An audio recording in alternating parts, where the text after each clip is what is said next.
নতুন কমিটি আসার পরে কেন এই সিন্ডিকেট এখনো থাকতেছে? সভাপতি জনাব তাবিত আউয়াল তাহলে কি করতেছেন? আমরা দাবি জানিয়েছি ফাহামিদুলকে কালকের ভিতরেই দলে অন্তর্ভুক্ত করতে প্রয়োজনীয় পদক্ষেপ নিতে হবে, এটি মিডিয়ায় ঘোষণা করতে হবে এবং কোচ হেভিয়ার ক্যাবেরাকে বিস্তারিত বলতে হবে কেন তিনি ফাহামিদুলকে দল থেকে সরালেন। আপনারা জানেন বাংলাদেশ ফুটবলের যে সিন্ডিকেটের আস্থানা, যে কালো ছায়া দীর্ঘদিন ধরে চলে আসছে, সেইটি আজকেও আমরা দেখতে পেয়েছি যখন ফাহামিদুলকে তারা ইতালিতে ফেরত পাঠিয়েছে দলের সাথে অন্তর্ভুক্ত না করে। তাৎক্ষণিকভাবে আমরা বাংলাদেশের ফুটবল কমিউনিটিগুলো এবং ফুটবল ভক্তরা একটি কর্মসূচি আহ্বান করেছি, যে কর্মসূচিটি বাফুফে ভবনে 1 ঘন্টার মতো থাকার পরে আমরা একটি পদযাত্রা নিয়ে দোয়েল চত্বর, রাজু ভাস্কর্য, শাহবাগ হয়ে যে হোটেলে টিম আছে ইন্টারকন্টিনেন্টালে, সেখানে আমরা এখন অবস্থান কর্মসূচি করছি।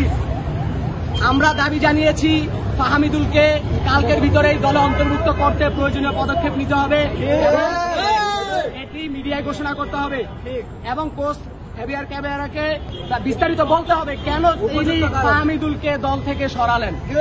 কোন সিন্ডিকেট এখানে, তাকে সব ঘোষণা করতে হবে, আমরা তার সাথে আছি। এবং বিগত দিনেও আমরা এই সিন্ডিকেট দেখে এসেছি। তাহলে নতুন কমিটি আসার পরে কেন এই সিন্ডিকেট এখনো থাকতেছে? সভাপতি জনাব তাবিত আউয়াল তাহলে কি করতেছেন? আমরা কি ধরে নিব তাহলে তিনিও কি সিন্ডিকেট মুক্ত? তাকে এটি প্রমাণ করতে হবে যে তিনি সিন্ডিকেট মুক্ত। জবাব চাই।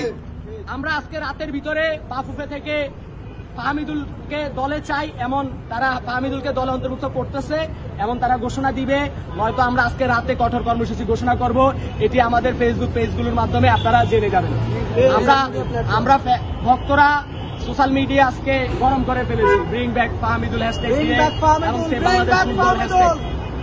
তো আমরা আমাদের প্রতিবাদ সামাজিক যোগাযোগ মাধ্যমে জারি রাখবো এবং কালকের কঠোর কর্মসূচি আমরা ঘোষণা দিব আজকে রাতেই, যদি ফাহামিদুলকে দল অন্তর্ভুক্ত করা না হয় এবং এই সিন্ডিকেট যদি অ্যাড্রেস করা না হয় জনাব তাবিত আউয়াল থেকে এবং কোচ ক্যাবেরা থেকে বিস্তারিত।